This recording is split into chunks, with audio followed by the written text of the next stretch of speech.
प्यारे बच्चों, सुप्रभात। आज हम करेंगे अभिव्यक्ति माध्यम का अगला पाठ, जिसका नाम है डायरी लिखने की कला। डायरी क्या होता है? एक निजी किताब होती है। निजी एक लेखन है जिसमें लेखक अपने विचार व्यक्त करता है, और ऐसे विचार होते हैं जो वो किन्हीं के साथ उनको बांटना नहीं चाहता है। तो इसके बारे में लिखा हुआ है, किताब के 2 आवरण पृष्ठों के बीच जो लेखक डालता है वह लोक की संपदा है। जो कुछ वह खुद नहीं डालता निजी संपदा वह है। ये गेल हैमिल्टन ने कहा है। अमेरिकी पत्रकार हैं, उन्होंने कहा है। नाम है गेल हैमिल्टन। किताब के 2 आवरण पृष्ठों के बीच जो लेखक डालता है वह लोक की संपदा यानी सांसारिक संपदा है। जो कुछ वह खुद नहीं डालता निजी संपदा वह है, यानी ये अपनी खुद की संपत्ति है। तो इस पाठ में हम पढ़ेंगे क्या है डायरी, इतिहास के आईने में डायरी, डायरी लेखन और हम, डायरी लेखन और स्मृतियां, कुछ विचार बिंदु। मोटे गत्ते की जिल्द वाली उस नोटबुक से आप सभी परिचित होंगे जिसके पन्नों पर साल के 365 दिनों की तिथियां क्रम से सजी होती हैं, और हर तिथि के साथ एक या आधे पृष्ठ की खाली जगह छोड़ी जाती है। यह खाली जगह उस तिथि विशेष के साथ संबद्ध सूचनाओं या निजी बातों को दर्ज करने के लिए होती है। मसलन आने वाले किसी खास दिन के लिए तयशुदा दायित्व और कार्य योजनाएं उसमें लिखकर छोड़ी जा सकती हैं, ताकि डायरी उस तिथि के आने पर हमें हमारे संकल्प की याद दिला दें। इसी तरह हमने कभी कोई ऐसा काम किया या किसी ऐसे अनुभव से गुजरे जिसे हम याद रखना चाहते हैं, तो उसे डायरी में उस तिथि विशेष के पन्ने पर दर्ज किया जा सकता है। ऐसा करके हम अपने काम या अनुभव को लिखित शब्दों के सुरक्षित ठिकाने पर पहुंचा देते हैं और सुनिश्चित करते हैं कि वह विस्मृति का शिकार न हो। विस्मृति होता है भूल जाना, यानी कि याद रहे, इसलिए हम जो उसको लिखते हैं। सामान्यतः डायरी लेखन की जब चर्चा होती है तो उसका आशय डायरी के इसी दूसरे उपयोग से होता है। दिन भर आप जिन घटनाओं, गतिविधियों और विचारों से गुजरते रहे, उन्हें डायरी के पृष्ठों पर शब्दबद्ध करना ही डायरी लेखन है। प्रश्न आ जाए 1 नंबर में, डायरी लेखन क्या होता है? तो बताना है, दिन भर आप जिन घटनाओं, गतिविधियों और विचारों से गुजरते रहे, उन्हें डायरी के पृष्ठों पर शब्दबद्ध करना ही डायरी लेखन कहलाता है। यह लेखन मूलतः आपके अपने उपयोग एवं उपभोग के लिए होता है, यानी स्वयं के लिए होता है। हालांकि यह भी सच है कि पिछले कुछ दशकों में ऐसा लेखन एक विधा के रूप में पाठक समाज के बीच खासा लोकप्रिय हो चला है। पिछली सदी की सर्वाधिक पढ़ी गई पुस्तकों में से एक है एनी फ्रैंक नामक एक किशोरी की पुस्तकाकार छपी हुई डायरी, यानी कि एक डायरी है ये, एनी फ्रैंक ने लिखी है। और उसने 1942-44 के दरमियान नाजी अत्याचार के बीच एम्स्टर्डम में छुपकर रहते हुए लिखी थी, यानी कि वो अज्ञातवास में रह रही थी, तब उन्होंने जो है ये डायरी लिखी थी।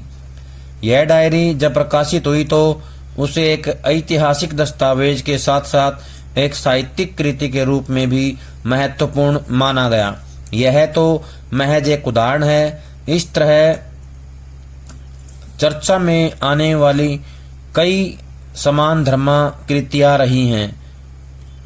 हिंदी में भी कुछ दशकों में, यानी पिछले कुछ दशकों में कई बड़े रचनाकारों की डायरियां, जैसे मोहन राकेश की डायरी, रमेश चंद्र शाह की डायरी आदि भी किताब की शक्ल में छप चुकी हैं, जिन्हें उनकी निजी जिंदगी तथा उनके दौर में झांकने के एक नायाब निमंत्रण के तौर पर बड़े चाव से पढ़ा गया है। यात्रा वृत्तांत तो काफी पहले से डायरी के रूप में लिखे जाते रहे हैं। रामवृक्ष बेनीपुरी कि पैरों में पंख बांधकर।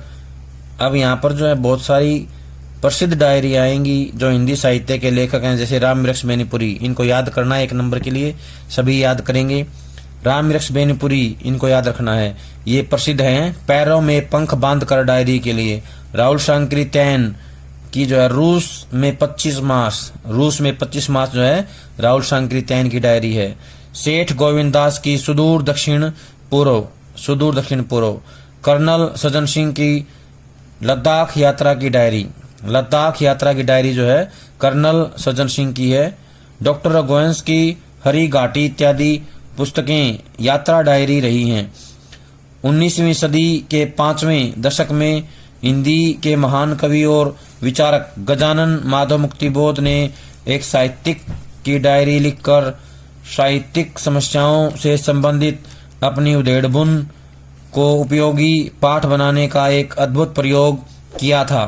समकालीन पत्र पत्रिकाओं में भी रचनाकारों की डायरी के अंश छपते रहते हैं, जिनमें पाठक को अक्सर उधेड़बुन की शैली में प्रकट होने वाले कुछ उत्तेजक विचार बिंदु, किसी यात्रा का वृत्तांत या फिर साहित्य जगत की चटपटी खबरें पढ़ने को मिल जाती हैं। लेकिन इन सब बातों का मतलब यह नहीं कि डायरी सचमुच कहानी, उपन्यास, कविता या नाटक की तरह पाठकों के लिए लिखी जाने वाली कुछ खास तरह की रचनाओं का विधागत नाम है। डायरी उस अर्थ में साहित्यिक विधा नहीं है, यानी साहित्य लेखन की विधा नहीं कहलाएगी, उसका हिस्सा नहीं होती है साहित्य का। भले ही वह किसी और साहित्यिक विधा की कृति को अपना रूप उधार दे दे, मसलन निबंध, कहानी या उपन्यास डायरी की शक्ल में लिखे जा सकते हैं, लेकिन वहाँ डायरी का सिर्फ रूप होगा। अंतर्वस्तु के लिहाज से उसे डायरी नहीं कहा जा सकता। तो फिर डायरी सचमुच में क्या है? हम कह सकते हैं कि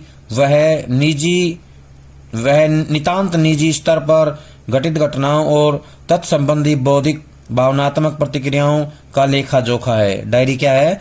नितांत निजी स्तर पर घटित घटनाओं और तत्संबंधी बौद्धिक भावनात्मक प्रतिक्रियाओं का लेखा जोखा है। इन्हें हम किसी और के लिए नहीं, स्वयं के लिए लिख रहे हैं, स्वयं अपने लिए शब्दबद्ध करते हैं। ऐसा अवश्य हो सकता है कि किसी समय उनकी सामाजिक सांस्कृतिक उपयोगिता का कोई पहलू हमारे ऊपर उन्हें हावी न होने दे। पहलू हमारे ऊपर उन्हें सार्वजनिक कर देने का दबाव बनाए। कहने का आशय है कि उनको लोगों के सामने प्रस्तुत करने का दबाव हमारे ऊपर बनाए, लेकिन इसका मतलब यह नहीं कि वह सार्वजनिक किए जाने के लिए ही लिखी जाती हैं। शुद्ध लेखन के स्तर पर देखें तो वह अपना ही अंतरंग साक्षात्कार है, अपने ही साथ स्थापित होने वाला संवाद है। एक ऐसा साक्षात्कार और संवाद जिसमें हम सभी तरह की वर्जनाओं से मुक्त होते हैं। जिन बातों को हम दुनिया में किसी और व्यक्ति के सामने नहीं कह सकते, उन्हें भी डायरी के पन्नों पर शब्दबद्ध करके खुद को सुना डालते हैं। ऐसा करके हम पहले खुद को बेहतर तरीके से समझ पाते हैं, दूसरे अपने अंदर अनजाने इकट्ठा होते भार से मुक्त होते हैं और विस्मृति के अंधेरे में खोते अपने ही व्यक्तित्व के पहलुओं को इस तरह रिकॉर्ड कर लेते हैं कि उन्हें पलटकर कभी भी छुआ जा सकता है। लेकिन ऐसा नहीं है कि डायरी सिर्फ ऐसे ही निजी सत्यों को शब्द देने का जरिया हो जिनकी किसी और रूप में अभिव्यक्ति वर्जित है। वह एक तरह का व्यक्तिगत दस्तावेज भी है जिसमें अपने जीवन के खास क्षणों, किसी समय विशेष में मन के अंदर कौन जाने वाले विचारों, यादगार मुलाकातों और बहस मुबाहिसों को हम दर्ज कर लेते हैं। अपनी कई तरह की स्मृतियों को हम कैमरे की मदद से भी रिकॉर्ड करते हैं, पर खुद अपना पाठ तैयार करना और जो कुछ घटित हुआ है उसकी कहानी कहना एक ऐसा तरीका है जो हमें आने वाले दिनों में उन लम्हों को दोबारा जीने का मौका देता है। आज की तेज रफ्तार जिंदगी में यह तरीका सचमुच नायाब है। जिंदगी की तेज रफ्तार में इस बात की आशंका हमेशा बनी रहती है कि सतही और फौरी किस्म की चिंताओं के अनवरत हमलों के बीच हमारे बीच गहरे आशय वाली घटनाओं और वैचारिक उत्तेजनाओं को हम भूल जाएं। डायरी हमें भूलने से बचाती है। यात्राओं के दौरान डायरी लिखना तो बहुत ही उपयोगी साबित होता है। एक लंबे सफर का वृत्तांत अगर आप सफर से लौटकर लिखना चाहें तो शायद पूरे अनुभव का 2/3 हिस्सा ही बचा कर शब्दों में उतर पाएगा। लेकिन अगर आपने सफर के दरमियान प्रतिदिन अपनी डायरी लिखी है तो अपने तजुर्बे को लगभग मुकम्मल तौर पर दोहरा पाना आपके लिए संभव होगा। डायरी लिखना अपने साथ एक अच्छी दोस्ती कायम करने का बेहतरीन जरिया है। अगर आप भी खुद अपने साथ अच्छी दोस्ती गांठना चाहते हैं तो इन खास बातों को ध्यान में रखें। यानी कि डायरी लिखते समय किन बातों का ध्यान रखना चाहिए, ये बहुत ही जरूरी क्वेश्चन है, इंपॉर्टेंट क्वेश्चन बनता है, तो सभी को इसको याद करना है। यहाँ से आगे ऐसी बातें आएंगी जिनको हमें डायरी लिखते हुए याद रखना होता है। और इससे पहले जो हमने पढ़ा है डायरी लेखन कैसे किया जाएगा, डायरी क्या होती है, डायरी के मुख्य तत्व क्या होते हैं, ये ऊपर जो पढ़ा है इसमें से बनते हैं। 2 प्रश्न इसमें, डायरी के तत्व क्या होते हैं और डायरी लिखते समय किन बातों का ध्यान रखना चाहिए। तो ये दोनों ही बहुत ही जरूरी प्रश्न हैं, इनको सभी याद करेंगे। और मोस्ट इम्पोर्टेंट है डायरी लिखते समय किन बातों का ध्यान रखना चाहिए। सबसे पहले डायरी या तो किसी नोटबुक में या पुराने साल की डायरी में लिखी जानी चाहिए। पुराने साल की डायरी में पहले की पड़ी हुई तिथियों की जगह अपने हाथ से तिथि डालें। यह सुझाव इसलिए दिया जा रहा है कि आप कहीं मौजूदा साल की डायरी में तिथियों के अनुसार बने हुए सीमित स्थान से अपने को बंधा हुआ न महसूस करें। ऐसा भी हो सकता है कि हम किसी दिन 2-3 पंक्तियां ही लिखना चाहें और किसी दिन हमारी बात 5 पन्नों में पूरी हो। कहा भी गया है सभी दिन एक समान नहीं होते। ऐसे में डायरी का किसी निश्चित तिथि के साथ दिया गया सीमित स्थान हमारे लिए बंधन बन जाएगा। इसलिए नोटबुक या पुराने साल की डायरी अधिक उपयोगी साबित हो सकती हैं। उसमें अपनी सुविधा के अनुसार तिथियां डाली जा सकती हैं और स्थान का उपयोग किया जा सकता है। लेखन करते हुए आप स्वयं तय करें कि आप क्या सोचते हैं और खुद को क्या कहना चाहते हैं। यह तय करते हुए आपको यथासंभव सभी तरह के बाहरी दबावों से मुक्त होना चाहिए। अपनी दिन भर की घटनाओं, मुलाकातों, ख्यालातों इत्यादि में से कौन कौन सी आपको दर्ज करनी है, करने लायक लगती हैं, किन्हें आप किन किन वजहों से भविष्य में भी याद करना चाहेंगे, यह विचार कर लेने के बाद ही उन्हें शब्दबद्ध करने की ओर बढ़ें। यानी कि ऐसी बातें जिनको आप भविष्य में याद करना चाहते हैं, कौन सी ऐसी बातें हैं, उनको जो है एक अच्छी प्रकार से सोचकर विचार कर उनको जो है शब्दबद्ध करें, लिखना आरंभ करें। डायरी बिल्कुल निजी वस्तु है और यह मानकर ही उसे लिखा जाना चाहिए कि वह किसी और के द्वारा पढ़ी नहीं जाएगी। अगर आप किसी और को पढ़वाने की बात सोचकर डायरी लिखते हैं तो उसका आपकी लेखन शैली, विषय वस्तु के चयन और बातों के बेबाकपन पर पूरा असर पड़ेगा। इसलिए यह मानते हुए डायरी लिखें कि उसका पाठक आपके अलावा कोई और नहीं है। यानी कि डायरी लिखेंगे तो हमारे मन में ये विचार होना चाहिए कि डायरी कोई और हमारे अलावा नहीं पढ़ेगा, केवल हम ही उसको पढ़ेंगे। यह कतई जरूरी नहीं है कि डायरी परिष्कृत और मानक भाषा शैली में लिखी जाए। मानक होता है स्टैंडर्ड, व्याकरण के अनुसार सही भाषा शैली में लिखी जाए, ये जरूरी नहीं है। परिष्कार और मानकता का दबाव कथ्य के स्तर पर कई तरह के समझौतों के लिए आपको बाध्य कर सकता है। डायरी लेखन में इस समझौता परिस्थिति के लिए कोई जगह नहीं है। डायरी का डायरीपन इसी में है कि आप जो कुछ दर्ज करना चाहते हैं और जिस तरीके से दर्ज करना चाहते हैं करें। इस सिलसिले में भाषाई शुद्धता कितनी बरकरार रहती है और शैली सौंदर्य कितना सद पाता है, इसकी चिंता न करें। आपके अंदर के स्वाभाविक वेग से शैली जो रूप ग्रहण करती है वही डायरी की उचित शैली है।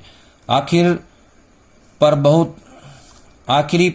बहुत अहम बात ये कि डायरी नितांत निजी स्तर की घटनाओं और भावनाओं का लेखा जोखा होने के साथ साथ आपके मन के आईने में आपके दौर का अक्ष भी है। आप अपने जिन अनुभवों को वहां दर्ज करते हैं उनमें आपकी नज़र से देखा परखा गया समकालीन इतिहास किसी न किसी मात्रा में मौजूद रहता है। डायरी लिखते हुए अगर यह बात हमारे जेहन में रहे तो अपने काम के महत्व को लेकर हम अधिक आश्वस्त हो सकते हैं। तो आइए इन बातों को मद्देनजर रखते हुए हम अपने रोज के कामों के बीच थोड़ा सा समय डायरी लिखने के लिए यानी खुद को अपना हालचाल बताने के लिए सुरक्षित करें, यानी कि थोड़ा समय अपने लिए भी बचाएं। हिंदी साहित्य में जो प्रसिद्ध डायरी मानी जाती है वो है एनी फ्रैंक की डायरी। एनी फ्रैंक की डायरी है 1929 से 45 जर्मनी में पैदा हुई एक यहूदी लड़की थी। एनी फ्रैंक कौन थी? एक यहूदी लड़की थी और जर्मनी में पैदा हुई। जर्मनी में जब नाजियों की सत्ता कायम हुई और यहूदियों पर अत्याचार शुरू हुए तो वह परिवार समेत एम्स्टर्डम चली गई। फिर नीदरलैंड्स पर भी नाजियों का कब्जा हुआ और यहूदियों पर अत्याचार का दौर वहां भी शुरू हो गया। ऐसी स्थिति में जुलाई 1942 में उसका परिवार एक दफ्तर के गुप्त कमरे में छुप कर रहने लगा, जहां 2 साल बिताने के बाद वे नाजियों की पकड़ में आ गए और उन्हें यातना कैंप में पहुंचा दिया गया। यहां फरवरी या मार्च 1945 में एनी की मृत्यु हो गई। यही नहीं, उसके पिता को छोड़कर परिवार का कोई प्राणी जीवित नहीं बचा। द्वितीय महायुद्ध समाप्त होने पर उसके पिता वापस एम्स्टर्डम पहुंचे। वहां उन्होंने एनी की डायरी की तलाश की और संयोग से सफल रहे। ये डायरी एनी को उसके 13वें जन्मदिन पर मिली थी और जून 1942 से अगस्त 1944 तक वह उसमें अपनी खास बातें और नाजी आतंक के अनुभवों को लिखती रही थी। उसके पिता ने महसूस किया कि एनी की डायरी इतिहास के उस भयावह दौर का एक अप्रतिम दस्तावेज है। उन्होंने उसे प्रकाशित करवाने की दौड़ धूप शुरू की। 1947 में मूलतः डच में लिखी गई यह डायरी अंग्रेजी में the diary of a young girl के नाम से प्रकाशित हुई। तो सभी को याद रखना है, ये जो एनी की डायरी है किस नाम से प्रकाशित हुई थी? The diary of a young girl. और ये लिखी गई इसमें डच में, किस में लिखी गई है? डच भाषा में लिखी गई है। कब लिखी गई? 1947 में। 1947 में मूलतः डच भाषा में लिखी गई थी। यह 20वीं सदी की सर्वाधिक पढ़ी गई पुस्तकों में से है। कई जगह इसे पाठ्यक्रम में भी रखा गया है। इल्या इहरनबुर्ग ने एक वाक्य में इस पुस्तक की सबसे बड़ी विशेषता को रेखांकित किया है।